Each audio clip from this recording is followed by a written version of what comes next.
Halo, Shalom Smart People. Jumpa lagi di konten Smart People tentunya, yaitu Street Justice, Teologi Jalanan. Dan kali ini saya mendapat kesempatan kembali untuk menyampaikan sharing saya ke teman-teman yang mendengarkan nantinya. Karena inilah kesempatan yang baik, jadi harus dipergunakan sebaik mungkin juga. Dan saya pun masih belajar dan tetap mau berusaha. Perkenalkan sebelumnya, saya Tirsa Pililwani. Saya dari Palangkaraya, teman-teman. Dari Kalimantan Tengah. Saya berusia 25 tahun, di mana usia ini tergolong dalam bahasanya sudah cukup mainstream ya bagi orang-orang, yaitu quarter life crisis. Di mana di quarter life crisis ini, apalagi saya yang sebagai perempuan, ada banyak hal yang cukup mengganggu dalam pemikiran saya, dalam kehidupan saya tentunya. Dari saya yang mulai mempertanyakan bagaimana hidup saya, bagaimana tujuan dan pencapaiannya nanti. Saya yang selalu merasa stagnan, seperti tidak ada progres, padahal yang saya kerjakan, saya juga sering atau mulai membandingkan diri dengan orang lain terkait pencapaian. Bahkan terkadang juga saya tidak termotivasi di tempat kerja, atau bahkan saya melakukan hobi saya seperti itu. Kemudian saya juga terjebak dalam situasi di mana muncul perasaan-perasaan yang terombang-ambing di arah yang nggak jelas bagi saya ya, seperti itu. Yang saya pertanyakan juga pastinya sama Tuhan saya. Tuhan gitu. Di usia seperti ini, semua orang pasti merasakan juga. Apalagi saya gitu kan. Ini mau dibawa kemana ya Tuhan? Apa yang harus saya lakukan? Bagaimana saya menanganinya? Gak jarang pemikiran seperti itu selalu muncul di otak saya. Bagaimana hal-hal ini cukup membuat saya overthinking, ya. Bahasanya terlalu berpikir secara over gitu ya, berlebihan. Sampai di mana ada satu pemikiran yang menurut saya punya gambaran untuk hal ini. Kalau saya lakukan, ini nggak cuman sekedar kata-kata atau bentuknya teori gitu, tapi saya juga bisa praktek bagaimana mempraktekannya dalam kehidupan saya. Pemikiran bagaimana saya bisa menjadi orang yang baik, tapi rasanya nggak punya penyesalan nantinya. Bagaimana menjadi orang baik, saya nggak mempertanyakan apa yang saya peroleh ketika saya menjadi baik gitu. Secara logika mungkin kalau mau berbuat baik pasti maunya dapat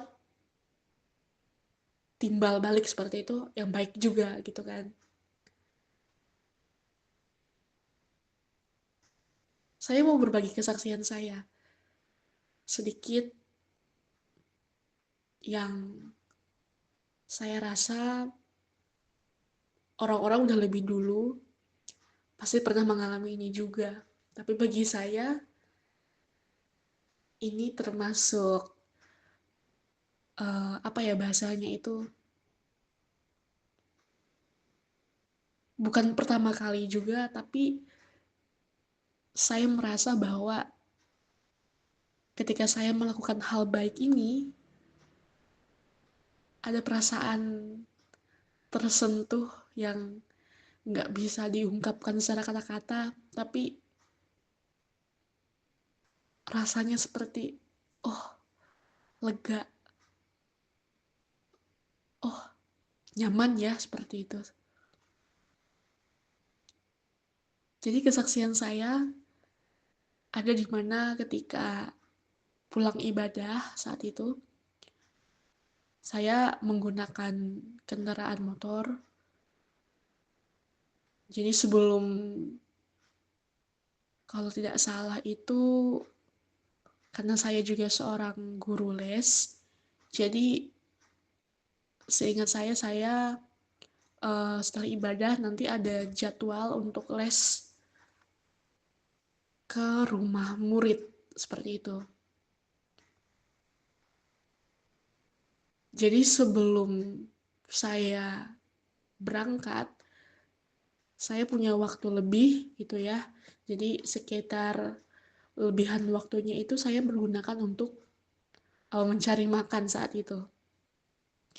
Jadi ketika mengajar, ya bagi saya, ya saya bisa fokus gitu untuk mengajar murid saya selama 1 jam, ya standarnya 1 jam. Untuk mengajar les itu di saya sendiri itu sekitar 1 jam.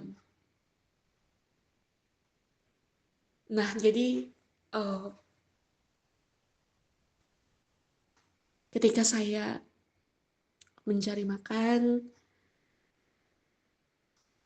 selesai, kemudian saya berpikir mau mencari uh, lauk seperti itu untuk makan besok paginya atau untuk cadangan makanan aja gitu kan. Saya ada rencana seperti itu. Ketika saya berjalan menuju tempat untuk membeli lauk tadi, saya melihat ada suatu jemaat yang sering beribadah juga bersama saya dan rekan-rekan yang lain. Jadi kami satu gereja. Ketika saya masuk ke dalam tempat atau orang yang berjualan lauk itu, saya tidak sengaja melihat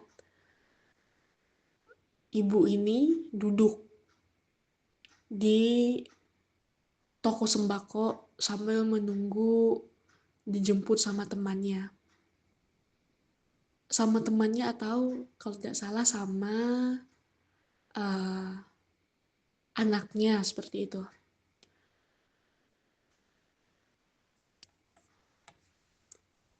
Lalu tidak tahu mengapa terlintas pemikiran saya mau membelikan lauk beserta nasinya untuk ibu ini. Yang mana saya tahu bahwa saya pun dengan ekonomi yang masih belum stabil, masih sangat berusaha keras untuk mencapai ekonomi yang menurut saya ya yang stabil gitu kan, ekonomi yang cukup mapan bagi saya seperti itu. Tapi saya rasa saat itu saya masih belum ada apa-apanya. Saya masih anak perempuan yang mencari jati dirinya seperti itu. Awalnya nggak kepikiran kalau mau beli lauk untuk ibu tadi. Saya hanya berpikir saya membeli lauk ya untuk saya sendiri seperti itu. Ketika sampai di kasir, kemudian milih-milih lauknya, saya kepikiran untuk membeli ibunyi lauk beserta nasinya. Satu porsi seperti itu. Lalu saya membayar semuanya, saya keluar, saya berikan kepada ibu ini. Saya berikan satu porsi lauk dan nasi tadi kepada ibu tadi yang menunggu di depan toko sembako. Ada perasaan yang membuat saya merasa saya itu senang, tapi saya juga sedih gitu. Apa ya yang Tuhan mau dalam kehidupan saya gitu kan? Apakah ini sebagai permulaan yang baik? Kalau saya melakukan hal-hal baik juga gitu kan? Tapi ketika saya memberikan satu porsi lauk dan nasi tadi, saya ada rasa yang mengganjal gitu. Ada yang kurang gitu kan. Kayaknya ini nggak cukup, cuma satu porsi, lauknya satu gitu kan. Yang saya tahu bahwa ibu ini mempunyai 2 anak. Lalu saya masuk lagi ke dalam uh, tempat atau yang bisa kita sebut sebagai warung makan seperti itu. Saya masuk, saya sampai di tempat kasirnya kembali, saya pesan lauknya aja gitu kan. Tapi saat itu nggak pakai nasi. Lauknya, saya nambah lauknya gitu. Dengan uh, pilihan yang cukup banyak menurut saya bisa dipilih saat itu. Jadi saya pilih satu-satu, kemudian saya beli. Jadi sebenarnya yang saya pikir awalnya, uh, gak usah aja kali ya, cukup aja lah satu porsi tadi, seperti itu kan. Tapi lama-lama kayaknya ada yang kurang gitu. Tambah aja lah.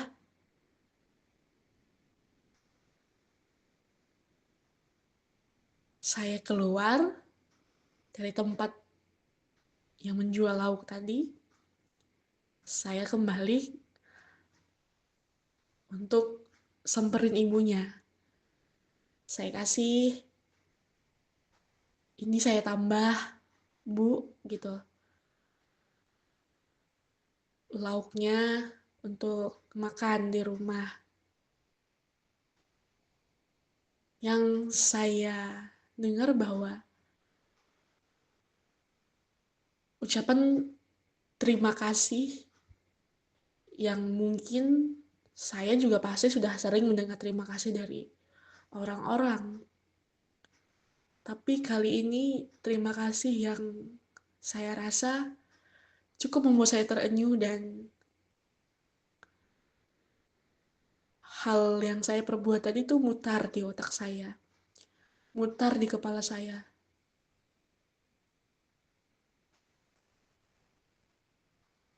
Kamu harus berbuat baik, baik terus. Jangan sampai nggak baik.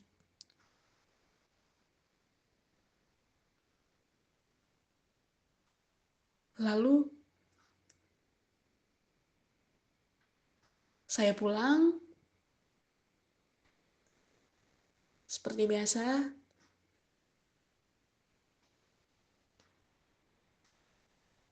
dan uh,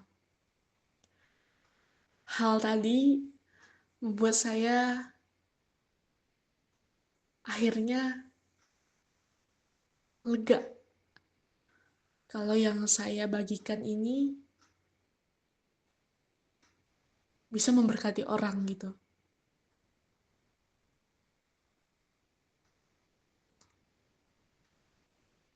Jadi kemungkinan kalau misalnya di jalan itu saya yang merasa sangat terenyuh, ingin menangis gitu ya, tapi masih bisa ditahan. Tapi ya, apa yang saya dapat bahwa ternyata membuat baik itu atau berbuat baik itu tuh ada sisi yang gampang, ada sisi yang susahnya. Dimana menurut saya gampangnya saya bisa mengeluarkan uang dengan segitu, mungkin itu nggak besar, tapi sedang lah ya, standar gitu kan.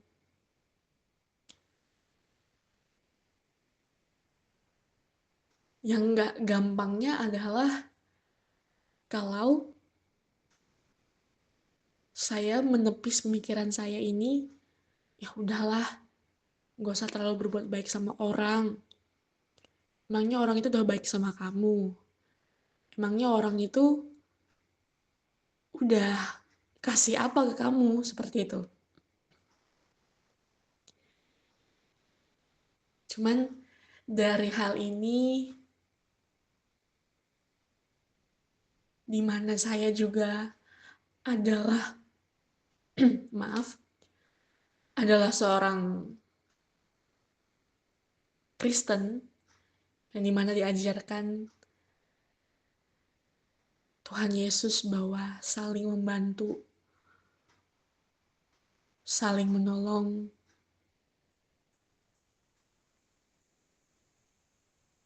baik secara materi maupun non-materi,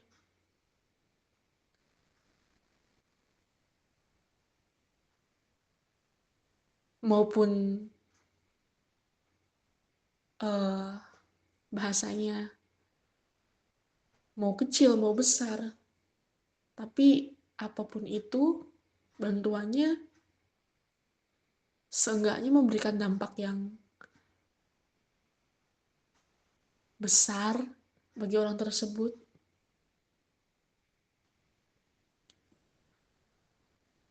Benar kata orang-orang juga bahwa memberi bantuan bahkan pertolongan itu membuat kita itu lebih bahagia sama bersyukur. Dan perasaan ini bisa muncul karena saya sendiri itu merasa berguna dan bisa membantu sedikit meringankan beban orang itu. Dan yang saya percaya bahwa ketika saya menolong orang lain, Sebenarnya saya juga menolong diri saya sendiri. Jujur aja teman-teman, saya pernah ada di posisi di mana saya jatuh dalam hal keuangan karena saya punya pendirian yang cukup sombong. Saya merasa bisa, saya merasa angkuh,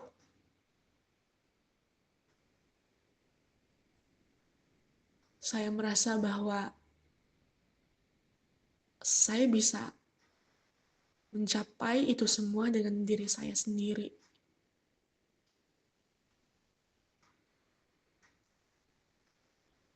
Dimana akhirnya saya belajar bahwa ketika saya bahasanya cuma memikirkan uang, uang, uang, ada perasaan saya yang tidak puas. Perasaan uh, yang membuat saya itu nggak tenang gitu. Tapi ketika saya mulai belajar lagi, kemudian saya berusaha lagi untuk memperbaiki, walaupun bahasanya itu membuat saya sangat merasa bersalah, saya merasa menjadi orang yang enggak baik. Dan bisa saja itu mengecewakan orang lain seperti itu.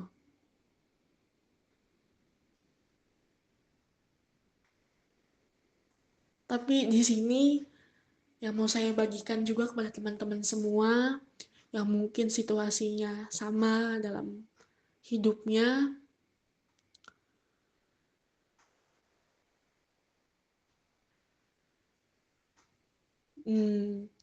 menjadi baik itu bukan hal yang harus disesali. Menjadi baik itu pasti Tuhan akan balas kebaikan yang kita kasih ke orang lain. Saya percaya ada hal indah yang mau Tuhan persiapkan bagi saya khususnya. Dari saya yang berada dalam situasi kurang mengenakan,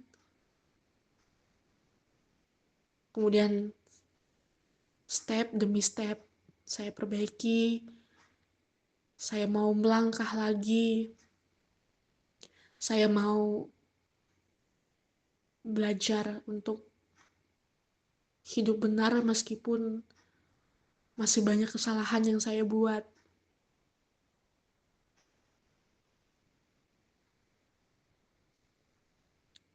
Tapi untuk hal ini, untuk hal berbuat baik tadi, saya rasa ini adalah suatu sikap yang dimana Tuhan mau itu ada dalam diri saya.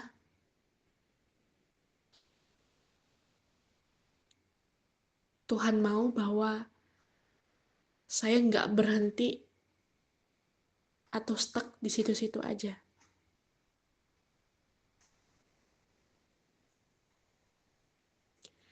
Dan